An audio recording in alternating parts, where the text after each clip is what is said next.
Hello everybody, I'm Fabio Sdogati, I'm a professor of International Economics at the Politecnico di Milano, and welcome again.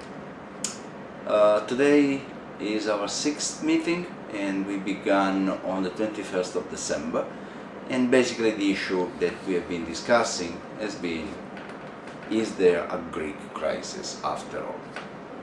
Well, you certainly will remember that from the very beginning, and it is nearly 6 months now, my point of view was that Europe did not have a Greek problem, that this crisis has certainly to do with Greece because of many mistakes the Greek governments have made in the past, but what is true about this crisis is that it is an attack against the euro. I think on April the 30th we had a video expounding on this thesis. Now, what do I want to do today in a few minutes? I want to submit to your attention a thesis that I have been developing, an interpretation, a theory. And here is the theory. We have a debt problem today, and the debt problem we have is a problem of public debt. That is, the debt that governments accumulate along their history. Now, what's true about debt and what is fantasy about debt? Of course, we don't know that, we need a theory, and so let's look back at the prevailing theory in the 90s. The prevailing theory in the 90s in Europe was that government debt is a very bad thing.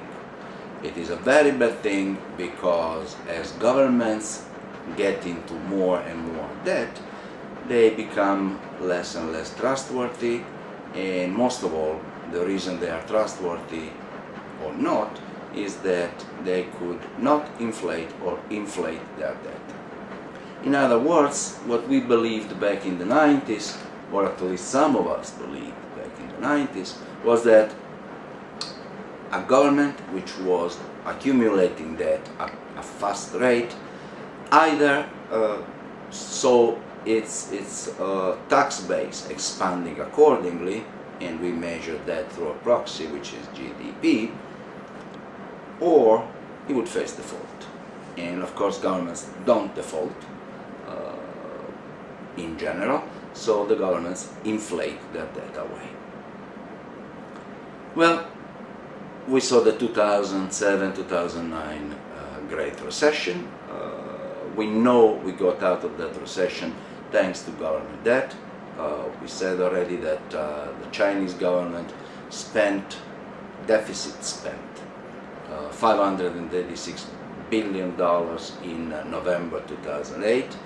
The US government spent about $787 billion in February 2009. Most governments in the world got into further and further debt in order to stimulate the economy. Was it right? Was it wrong? This is a matter of personal judgment. I believe it was not only right, it was the only way to get out of the Great Recession, or at least to limit the damage. But that's not the main point I want to make. The main point I want to make is this. In order to get out of the recession, all governments have increased their debt dramatically. Question: where is inflation?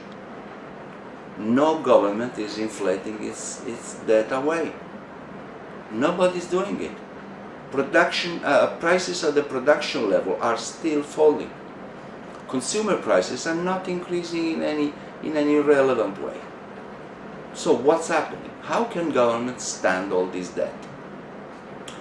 Well, I believe that when there is a number of players, then one of the ways in which one of them could finance their debt at low cost would be to convince portfolio holders that somebody else is not trustworthy.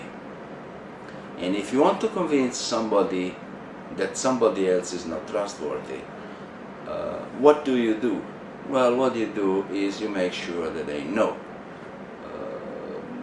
through all sorts of channels, and you can call those channels whatever you like. I'm not here to name those channels. I'm here to say, well, suppose that the holder of the international reserve currency, the United States, which for 60, nearly 70 years now is enjoying the status of international reserve currency, what at the end of the 60s was called the exorbitant privilege, that is the ability to finance its debt at a very, very low interest rate relative to everybody else.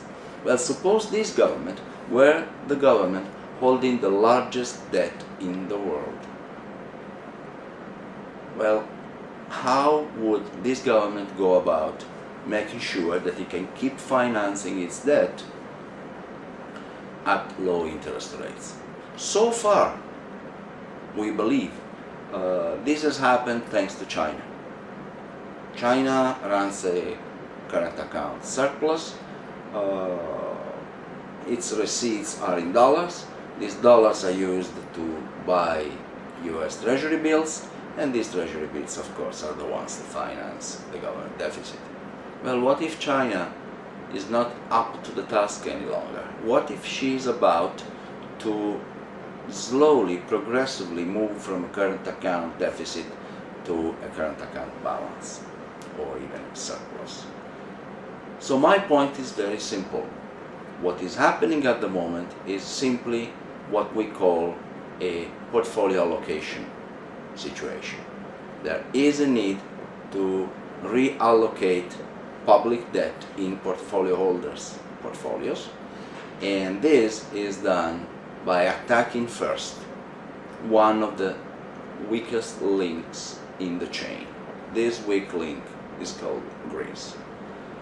I'm not surprised at all, not after 6 meetings we have been having, that finally the European Central Bank and the 16 governments of the euro area came to the conclusion that no central bank, no euro. This, we said several times, is an attack on the euro, and what I could say today is that this is not the end of it. This attack is going to continue. A lot of capital has to be freed in order to finance the international reserve currency's deficit. That's a point of view. This is not the truth. It is a model we are using. It is not unreasonable at all. We will see over the next few days what type of effect the intervention of the European Central Bank will have on the exchange rate between the dollar and the euro, and on the spreads between the German mark and German bonds and public debt of other countries. Thank you for your attention. Until the next one.